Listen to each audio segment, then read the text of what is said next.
menurut Kamus Besar Bahasa Indonesia adalah proses, cara, pembaharuan, usaha, tindakan, dan kegiatan yang dilakukan secara efisien serta efektif untuk memperoleh hasil yang lebih baik. Sedangkan pengertian sumber daya manusia adalah segala potensi yang ada pada manusia, baik berupa akal pikiran, tenaga, keterampilan, emosi, dan sebagainya yang dapat digunakan baik untuk dirinya sendiri maupun untuk organisasi. Dengan demikian, pembinaan sumber daya manusia berarti kegiatan yang dilakukan terhadap keberadaan sumber daya manusia dalam suatu organisasi agar mereka lebih berdaya guna dan berhasil guna dalam melakukan pekerjaannya dengan sebaik-baiknya dan seefektif mungkin. Jadi, pengembangan mempunyai andil besar dalam menentukan efektivitas dan efisiensi sebuah organisasi. Terdapat beberapa manfaat nyata yang diperoleh dari program pengembangan dan pembinaan menurut Shimomura tahun 2006. Di mana manfaat yang pertama yaitu dapat meningkatkan kuantitas dan kualitas produktivitas. Yang kedua yaitu mengurangi waktu belajar yang diperlukan karyawan untuk mencapai standar kinerja yang dapat diterima.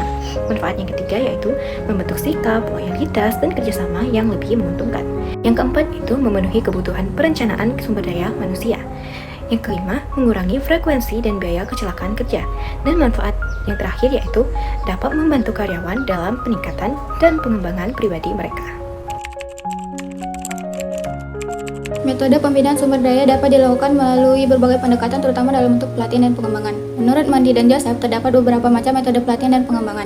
Yang pertama ada metode kelas, dengan cara instruktur berdiri secara fisik di depan siswa dengan keuntungan sang instruktur dapat menyampaikan informasi secara langsung. Kedua, e-learning, merupakan pelatihan secara daring dengan menggunakan bantuan peralatan berbasis teknologi. Yang ketiga, studi kasus, di mana peserta belajar menyelesaikan sebuah kasus dan belajar dari kasus tersebut. 4. Permodelan perilaku, yaitu suatu metode dengan cara meniru perilaku orang lain. Kelima, role play, yaitu metode yang meminta peserta memberikan tanggapan terhadap permasalahan khusus yang mungkin dihadapi dalam pekerjaan di unit nyata. 6. Training games, yaitu suatu metode yang menggunakan sarana permainan untuk mendorong keterlibatan peserta sehingga menambah pengetahuan peserta. 7. In-basket training, metode pelatihan yang menuntut peserta pelatihan untuk menentukan prioritas setiap situasi tertentu sebelum membuat keputusan. Yang kedelapan ada on-the-job training, merupakan metode yang memungkinkan seseorang karyawan mempelajari tugas-tugas pekerjaan dengan benar-benar melakukan pekerjaan tersebut. Yang kesembilan itu ada magang, yaitu metode yang menggabungkan antara kelas dan OJT seperti menghubungkan antara pendidikan dan pengalaman secara bersamaan. Yang ke-10 itu ada pelatihan tim, yaitu pelatihan yang berfokus pada pengajaran, pengetahuan dan keterampilan kepada individu yang diharapkan bisa bekerja secara kolektif untuk mencapai tujuan bersama. Yang ke-11 itu ada rotasi jabatan, yaitu perpindahan karyawan ke berbagai posisi untuk memperluas keterampilan mereka.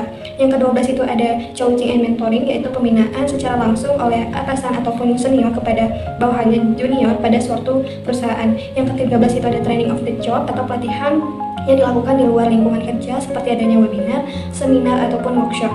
Yang ke-14 itu ada pengembangan karir yang berfokus pada meningkatkan kompetensi untuk jenjang karir yang lebih tinggi. Yang ke-15 atau yang terakhir itu ada pelatihan manajerial, yaitu program khusus untuk pengembangan keterampilan kepada pemimpin ataupun manajemen. Selanjutnya itu adalah peran penting pembinaan SDM atau sumber daya manusia. Manajemen sumber daya manusia atau SDM memiliki peran yang sangat penting dalam mencapai kesuksesan organisasi.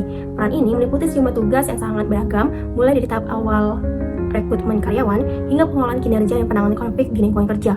Dalam mengemban tugas-tugas tersebut, SDM memiliki tanggung jawab untuk mengembangkan karyawan agar memiliki keterampilan dan pengetahuan yang diperlukan untuk mencapai tingkat kinerja yang diharapkan oleh organisasi. Salah satu aspek utama dari peran SDM adalah dalam proses rekrutmen karyawan. SDM bertanggung jawab untuk menarik individu yang memiliki kualifikasi dan karakteristik yang sesuai dengan kebutuhan organisasi. Proses rekrutmen yang efektif memastikan bahwa organisasi mendapatkan sumber daya manusia yang berkualitas, kompeten, dan berkontribusi secara positif terhadap tujuan organisasi. Selain itu, SDM juga harus memastikan bahwa proses rekrutmen dilakukan secara adil, transparan, dan sesuai dengan prinsip etika. Setelah proses rekrutmen, SDM harus aktif terlibat dalam pengembangan karyawan. Hal ini meliputi program pelatihan dan pengembangan yang dirancang untuk meningkatkan keterampilan, pengetahuan, dan sikap kerja karyawan. Pengembangan karyawan yang efektif tidak hanya berdampak pada kinerja individual, tapi juga pada kemampuan organisasi untuk bersaing di pasar yang semakin kompleks dan dinamis. Nah, yang pertama itu adalah perencanaan sumber daya manusia. Perencanaan sumber daya manusia ini adalah langkah awal yang penting dalam manajemen sumber daya manusia, di mana tahapan ini organisasi harus menganalisis kebutuhan tenaga kerja berdasarkan tujuan strategisnya. Ini termasuk menentukan jumlah pegawai yang dibutuhkan, kualifikasi yang diperlukan, serta waktu perekrutan. Nah, yang kedua itu adalah rekrutmen sumber daya manusia.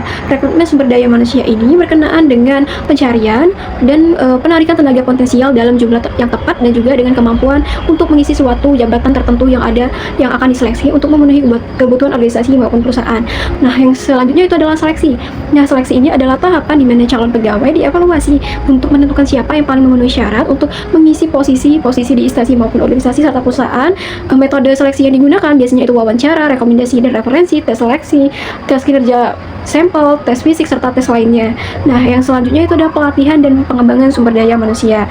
Nah, setelah calon pegawai diterima, mereka perlu menjalankan pelatihan agar siap menjalankan tugas dengan baik. Pelatihan ini bertujuan untuk meningkatkan keterampilan pegawai dan juga pengetahuan pegawai sesuai dengan tuntutan pekerjaan yang telah mereka terima. Kemudian yang kelima, kompensasi sumber daya manusia. Kompensasi ini merupakan aspek penting dalam manajemen sumber daya manusia karena berhubungan langsung dengan motivasi pegawai berupa gaji maupun tunjangan tambahan yang juga sering diberikan sebagai insentif tambahan. Kemudian yang keenam, penilaian kinerja sumber daya manusia. Nah, penilaian kinerja ini adalah proses evaluasi terhadap kinerja pegawai selama periode tertentu. Nah, ini sangat penting untuk memberikan umpan balik kepada pegawai serta menentukan promosi dan penghargaan. Penilaian kinerja ini mencakup beberapa faktor. Yang pertama itu pengamatan, yang merupakan proses menilai dan memiliki perilaku yang ditentukan oleh sistem pekerjaan. Kemudian ukuran. Nah, ukuran ini adalah patokan yang dipakai untuk mengukur prestasi kerja seorang pegawai dibandingkan dengan uraian pekerjaan yang telah ditetapkan untuk personel tersebut. Lalu kemudian adalah pengembangan. Nah, pengembangan ini bertujuan untuk memotivasi personel, mengatasi kekurangannya, dan mendorong yang bersangkutan untuk mengembangkan kemampuan dan potensi yang ada pada dirinya. Kemudian nomor 7, hubungan kerja dan karyawan. Nah, pemeliharaan hubungan kerja mencakup upaya menjaga hubungan yang baik antara manajemen dan pegawai agar tercipta lingkungan kerja yang kondusif. Theodore Roosevelt menyatakan bahwa suatu bahan yang paling penting dalam resep kesuksesan adalah tahu bagaimana caranya untuk berhubungan dengan orang lain.